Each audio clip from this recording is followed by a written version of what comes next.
bagus tak handphonenya. Mau saya punya handphone apa? Saya punya handphone merek ini nih. Oh ya kalau mau nih nggak apa-apa dah, handphone saya tukar sama sampean. Tapi sampean kan karena mereknya beda, saya satu handphone, situ 3 handphone. Itu kan mirip-mirip menjual beli, tapi itu namanya riba.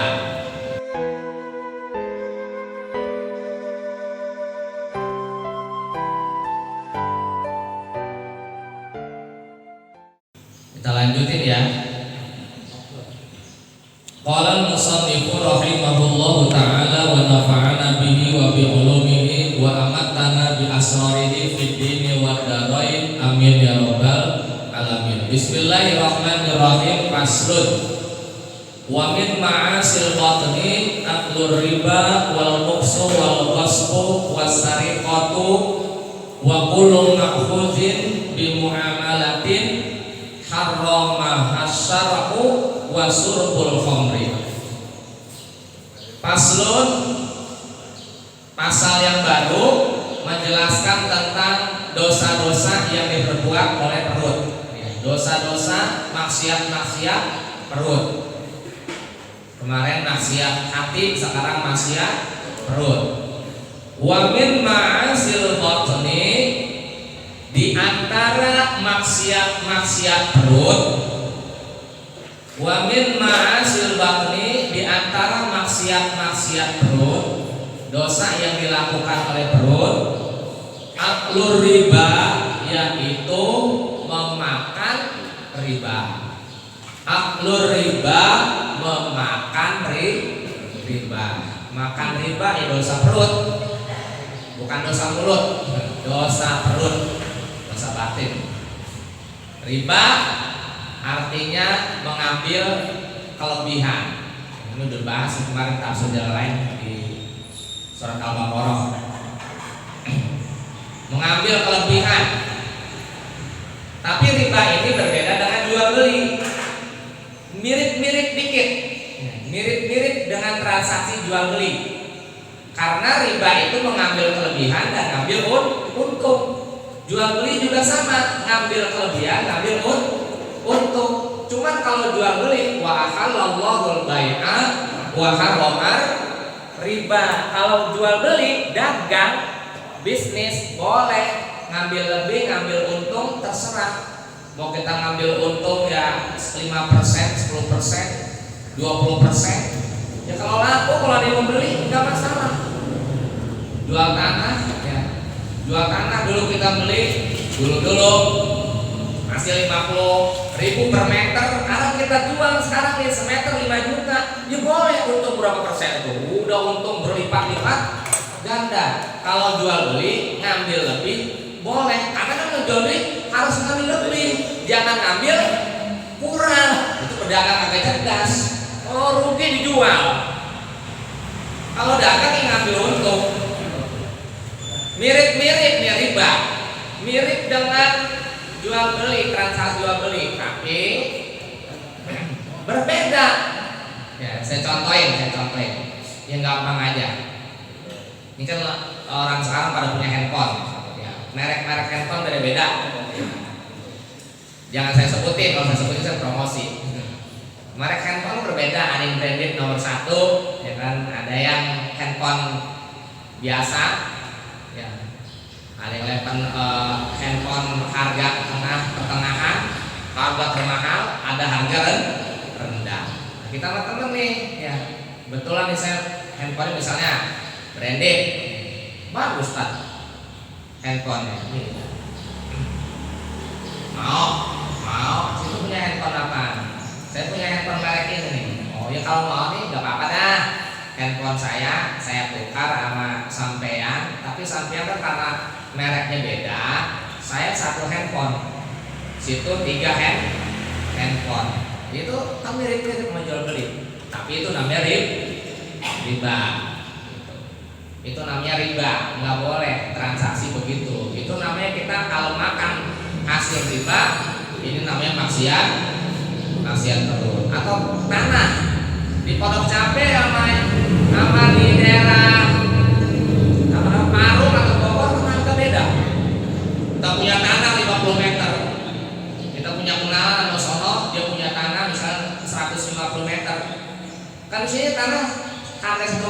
misalnya udah 3 juta, ya 3 juta.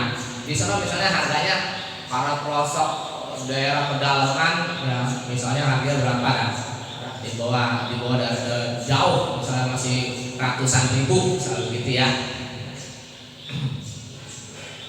Kita tukeran tanah sama mereka. Dia dapat tanah di sini 50 meter, lah kita di sana dapat tanah 150 meter, gitu. Itu juga namanya riba. Riba mirip-mirip dengan jual beli, tapi dia dalam sistem tukar menukar. Kita beli beras yang seharga berasnya wangi, seliter 15.000, mau tukaran 5 orang, tukaran. Itu punya beras berapa? Tapi beras kan harganya harus lebih rendah gitu. Saya tukarnya 1 liter, situ ngasih 2 liter ke saya. Itu namanya riba. Praktek seperti itu dulu zaman Rasulullah itu sering terjadi. Makanya turun ayat wa halallahu al-bai'a wa harramar riba. Mereka menganggap kan jual beli aja ngambil untung. Kenapa model sistem semacam ini tidak diperbolehkan? Kata Allah itu namanya riba. Atau dalam menghutangkan duit, bukan lembaga ya, bukan lembaga. Kalau lembaga lain ceritanya, secara pribadi. Kalau lembaga lain ceritanya, lembaga itu duit orang. Duit orang ada yang mengelola di lembaga itu dan dia harus memberikan gaji. Contohnya di bank. Lembaga duit orang macam-macam. Diputar tuh duit itu, ada pegawainya, ya kan? Ada dana operasional buat bank. Nah kalau bank ngasih minjem ke orang, kita minjem 20 juta, dibalikin 20 juta, ya kita yang merugikan bank.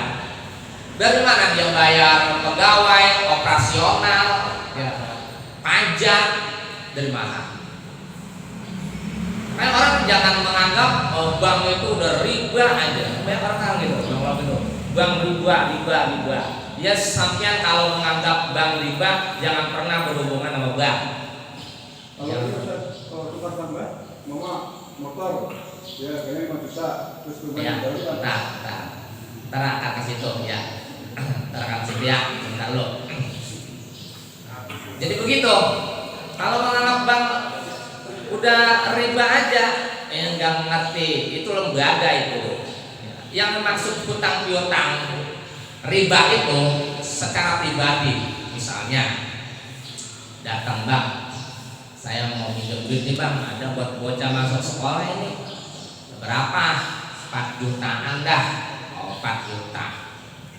Udah, gua pinjam ini duit 4 juta, tapi syaratnya disanatin nih. Tapi syaratnya lu balikin ke gua nanti. Lu mau minjem kira-kira berapa bulan? Ya insya Allah dah 3 bulan dah saya balikin bang ya. Dalam 3 bulan itu tuh jadi gua lu balikin, lu minjem 4 juta tapi lu balikin ke gua 4 juta 500. Bagaimana? Deal atau kagak? Itu riba. Disaatin begitu tuh. Jadi ngambil kelebihan, ngambil untung dari ngutangin duit ke orang. Atau dengan cara lain masih utang juga.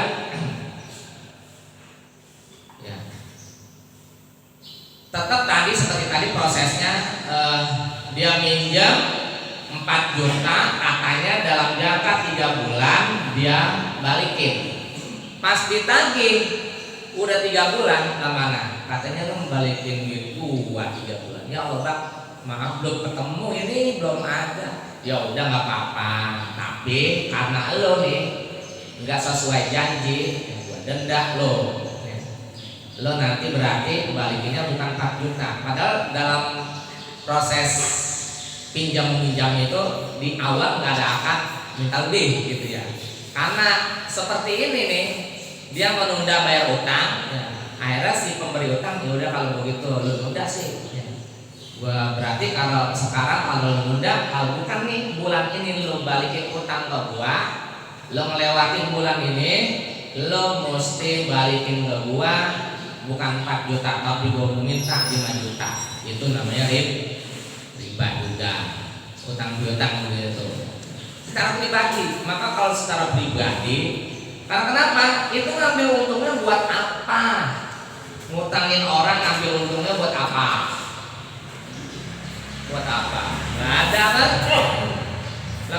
kita minjem di lembaga, di koperasi misalnya, tapi bersama ada pengurus, ada dana operasional, ada yang harus dikeluarkan nanti, atau di lembaga-lembaga seperti bank, ya mau bank syariah, mau bank konvensional, ada yang ngurus, beda. Ngambil untungnya mereka, bukan ngambil untung sebetulnya. Ada yang diurusin begitu, ada yang diurusin. Buat biaya ATM kalau pakai biaya itu, ya. Semuanya. Dia kok seperti itu, ada aturan-aturannya. Maka kalau seperti itu di kalangan kita umum, Islam yang umum, Ahlussunnah wal Jamaah tidak menganggap riba gitu. Apalagi di pakar-pakar yang udah tafsir hadis sudah nggak riba itu.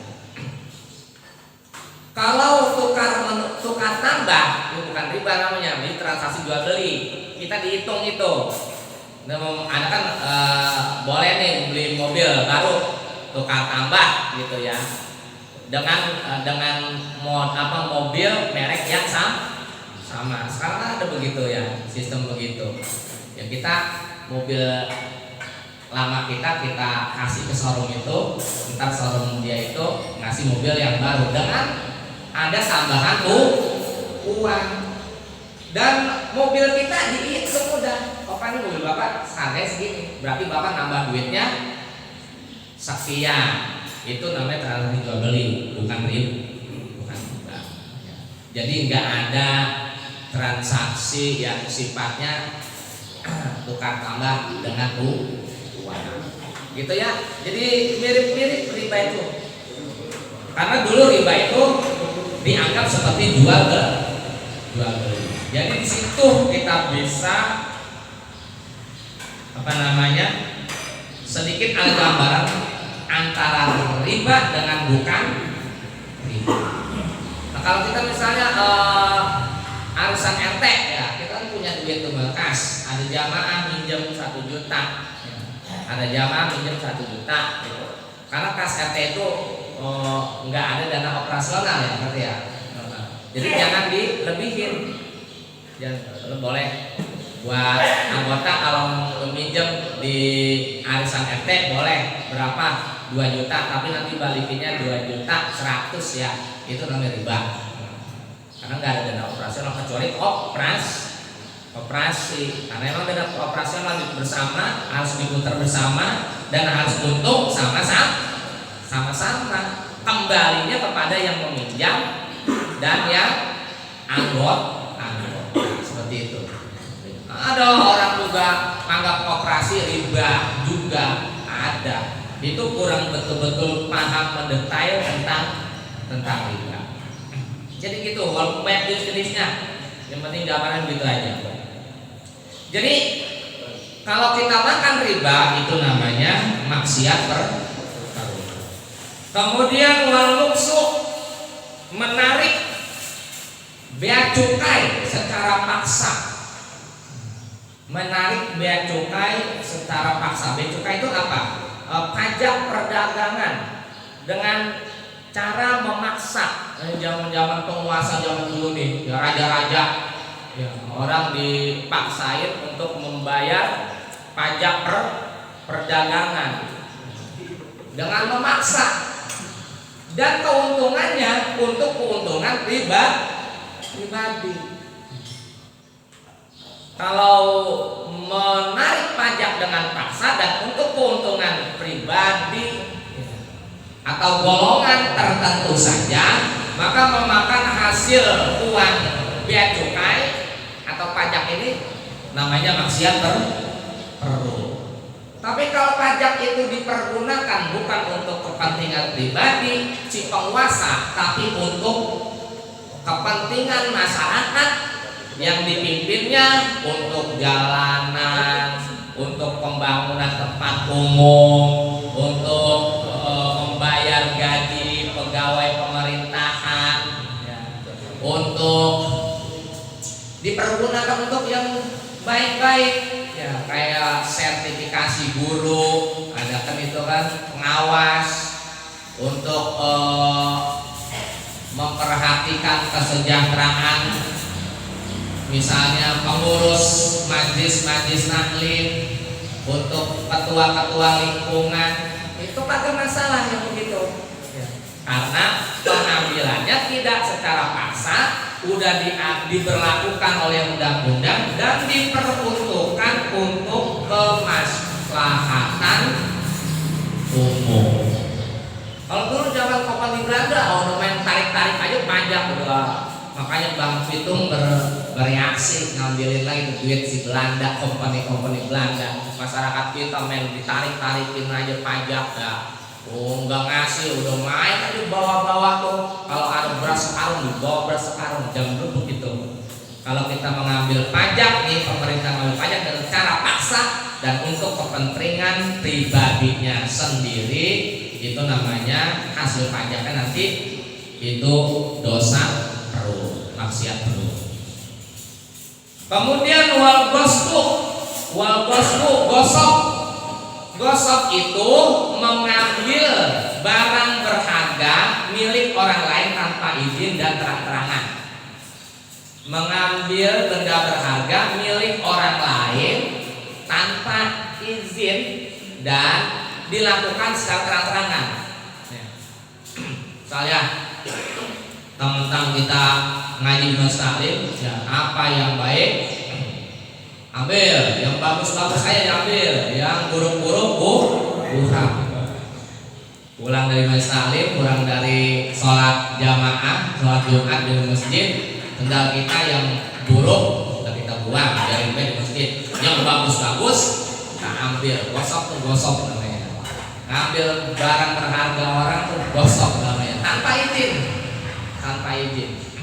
Udah peci siap, cakep banget ini peci dia. Domain ambil aja kalau peci di masjid ya, di musola pas peci orang dia dinaruh atau lagi ketinggalan, kita main ambil aja tuh, itu namanya gosok. Handphone dipastikan handphone orang nggak mungkin handphone ditinggal, gosok diambil aja tanpa izin sama pemiliknya. Itu namanya gosok.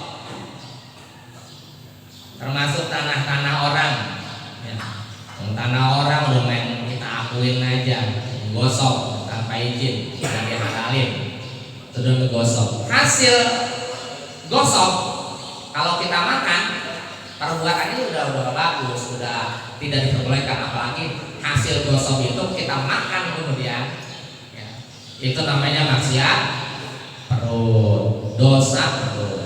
Wasarikatu, nyopet, mencuri. Kalau mencuri, ngambil barang orang dengan cara sembunyi, itu namanya mencuri ya. Sembunyi dia. Kalau yang mencuri nggak ada terang-terangan. Kalau yang terang-terangan namanya jambret atau rampok, beda lagi ya. Hukum mencuri, jambret dan merampok itu beda lagi. Kalau merampok hukumannya mati, kalau pencuri hukumannya enggak dihukum mati, dia beda namanya. Sekarang ini hati-hati lagi begini nih, nggak tahu orang lagi pada kesusahan atau gimana. Jadi rumah kalau lagi sepi dikunci-kunciin dah ya. Atau kalau ada rumah tetangga kita lagi sepi, kita tetangganya ada, ya tolong diperhatiin juga kalau ada orang-orang di sini juga lalu-lalang masuk gang terutama. Gang-gang laku nih, kalau ada orang motor nggak kenal, pura-pura mau nanya apa-apa kita kasih apa? Mau apa mas? Mau nyari apa mas? Ya gitu aja, jangan didiamin ya. Sebab kejadian di kontrakan saya PT itu hari apa ya? Hari Kamis ya? Kamis. Iya. Nah hari Sabtu kejadian di situ kan?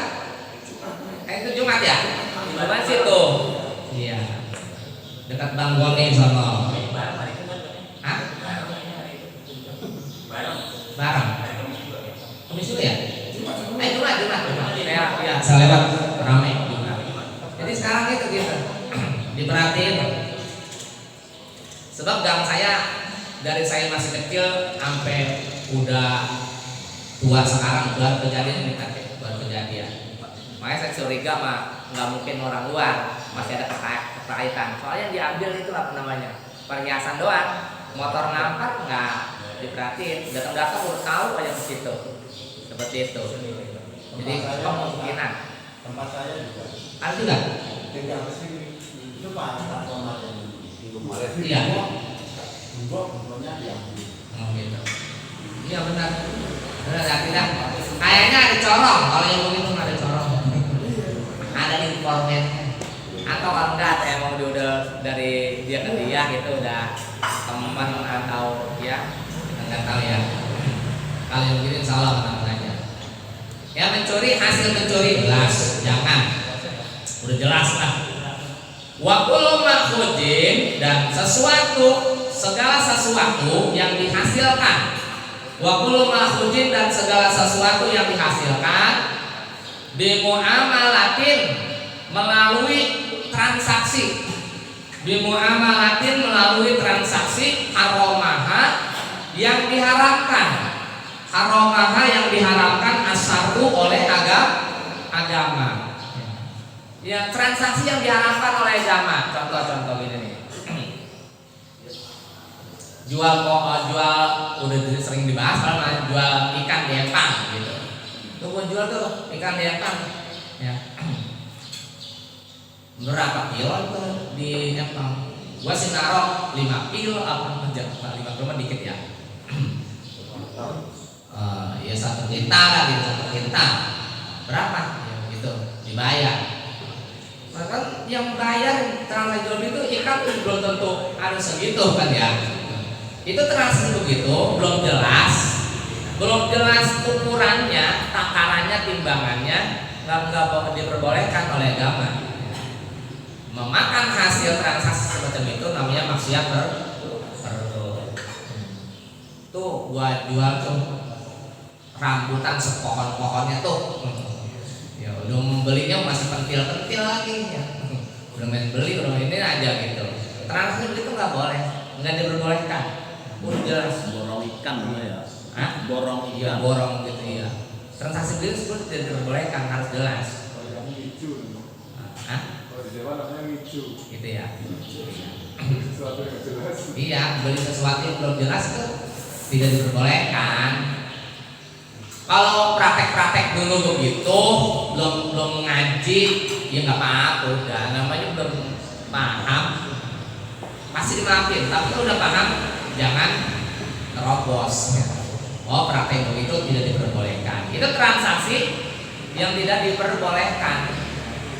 Mirip jual beli, tapi sebetulnya bukan jual beli itu, nggak diperbolehkan begitu transaksi begitu. Kalau jual beli itu harus jelas. Kilo berapa, kuintal 1 kuintal ya emang 1 kuintal ikannya, enggak dibeli masih di air, belum ketahuan 1 kuintal, antara kurang rugi. Timbulnya begitu. Itu contohnya contoh transaksi yang dilarang seperti itu. Atau jualan tradisional, nawar biasanya kalau tidak sebutan di parung gitu, nawar baju berapa baju gitu. Ya 50.000 pasnya berapa kan? Ya pasnya ya 45 dah kita pas. Tiba-tiba nyerobot, ada udah oke tuh, tiba-tiba nyerobot ada pembeli baru gitu. Berapa bang? 45. Oh saya bayarin dah bang 60.000 gitu. Akhirnya yang namanya pedagang.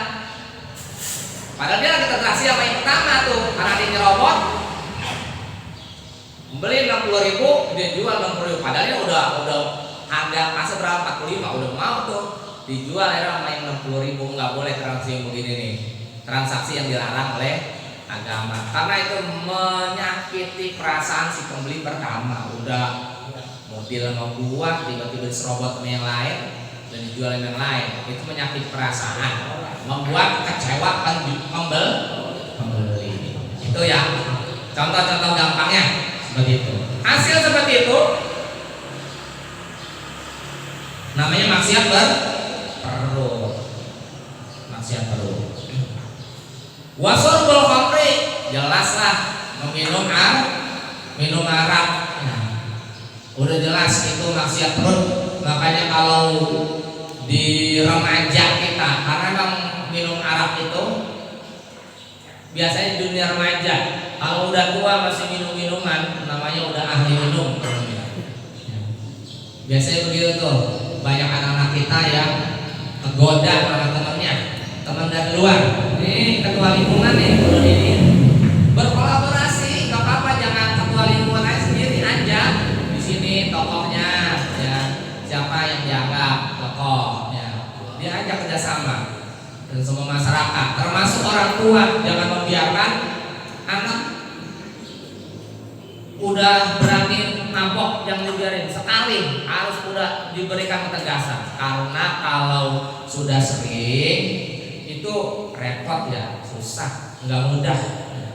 Jadi jangan sampai dia itu anak kita itu gara remaja karena mabokan. Jangan tuh, jangan sampai turun-turun. Dari saya masih remaja ada yang mabok sekarang.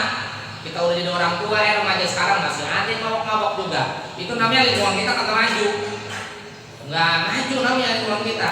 Harus maju dong. Kalau zaman dulu ada yang mau mabokan, zaman sekarang zaman modern nggak ada yang mau mabokan di lingkungan kita.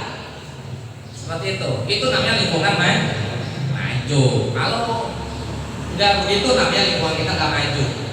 Masa memalukan di sini? Di kita ini RT1 enggak di zona yang merah nih. Bukan zona merah Covid ya. Di RT1 nih alhamdulillah RT2 agak kesinian, enggak di zona yang merah. Yang zona merah Mas Rono. Bagian sebelah sono dari Masjid Nurul Huda ke atas lewatin RT6, mohon maaf saya sebut RT6 mendadak dulu tuh dari situ ke sono terus. Itu zona yang merah itu. Zona merah narkoba itu. Saya diinformasi oleh polisi. Sini kan ya alhamdulillah kita. Dan zaman dulu memang alhamdulillah sini. Sekarang zaman dulu saya masih kecil. Iya. Udah dimajuin, jangan sampai malu kalau kita dikasih zona merah. Covid pakai zona merah, masih narkoba di zona merah. Jangan sampai itu ketua lingkungan itu sama ustad jangan ditanggung sendiri ketua lingkungan. Ajak dong ustadnya. Ajak orang tua kita untuk membereskan itu, jangan sampai. Nah kalau kita mau hukum agama, berat sebetulnya orang minum minuman itu. Wahadus syaribi, hukuman buat si peminum, si pemabuk, arbauna jaldatan, 40 kali dicambuk. Lil huri bagi yang orang merdeka 40 loh hukumannya. Minuman itu dosa gede. Kalau kita mau menegakkan hukum Islam 40. Kalau bukan negara yang nggak menegakkan hukum Islam, mestinya disesuaikan dengan 40 cambukan apa nih hukumannya. Dicambuk emang enak, sebaik 1 kali aja sakit banget udah. Ini 40 kali. 40 kali. Kalau tidak bisa menegakkan hukum cambukan, mestinya bagi si pemabuk ini bukan narkoba aja. Kalau saya mah bukan narkoba aja dah. Pemabuk juga dihukumin samain aja. Jangan dipilih-pilih gitu. Hukum aja udah hukum. Penjarain aja udah. Beneran. Ini merusak lingkungan kita. Sekali ya bolehlah kita openin tuh bocah dimasukin penjara, ya kita ada uang jaminan biarin. Tapi kalau 2 kali biarin aja, dia ngerasain di penjara. Jangan disayang-sayangin. Udah kebukti kalau udah minuman di perut udah nempel, mau dinasihatin apa juga iya doang, iya bang, iya pade, iya doang, masih terus-terusan dan akan membuat masalah keluarga, buat masalah keluarga ini, bapaknya, ibunya, dan juga buat lingkungan yang tidak berkah. 40 loh, wanis puha dan setengahnya lirokipi bagi budak. Kalau zaman dulu budak berarti 20 kalau budak mah 20 cambukan. Karena memang Nabi Muhammad waktu itu kan Nabi Muhammad bukan hanya sebagai rasul tapi sebagai pemimpin, presidennya, ya. Sebagai presidennya Nabi Muhammad nyuruh begitu.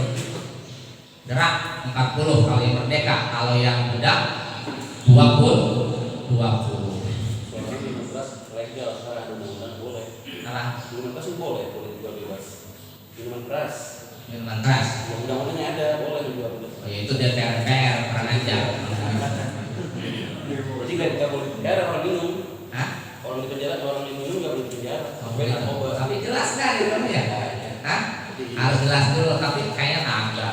Masa kalau ada begitu mah berarti orang jual minuman keras menjamur lagi. Dulu kan di kampung kita zaman saya masih kecil ada yang jualan minuman ya. Ngompat saya tahu. Iya, yang mabok juga saya tahu zaman dulu gitu. Malah mabok di depan saya. Ya saya namanya mau kagak mabok ya biasa aja begitu. Tapi kudu klarifikasi dulu itu jangan sampai apa ya sebenarnya. Tapi mesti kalau undang-undang yang begitu kan yang buat undang-undang DPR kurang ajar kalau begitu. Walil imami, sedikit lagi walil imami, dan bagi pemimpin, bagi si pemerintah aziyadah boleh menambahi hukumannya. Wah ini nggak bisa nih merusak moral masyarakat, merusak moral bangsa, walaupun hukumannya 40 cambukan saya tambahin boleh, mau jadi 60 mau jadi 80 ya terserah. Takziron agar menjadi hukuman efek jerah, menjadi hukuman efek jerah. Jadi pada hakikat seperti itu, hukuman di Islam itu supaya membuat efek jerah. Orang kapok kagak mau lagi, hukumannya berat begitu. Seperti itu. Maka kalau tidak bisa menegakkan begini, boleh diganti dengan hukuman yang lain seperti pernah Sayyidina Umar bin Khattab orang mencuri tidak dipotong jarinya, tapi dipenjara, dikurung, boleh, nggak apa-apa, asal beban hukumnya sama untuk efek jerah. Nah ini sedikit maksiat perlu insyaallah nanti terlanjut wa minha aqluqul muslimin, masih diantara maksiat mudah-mudahan bermanfaat buat kita, amin ya rabbal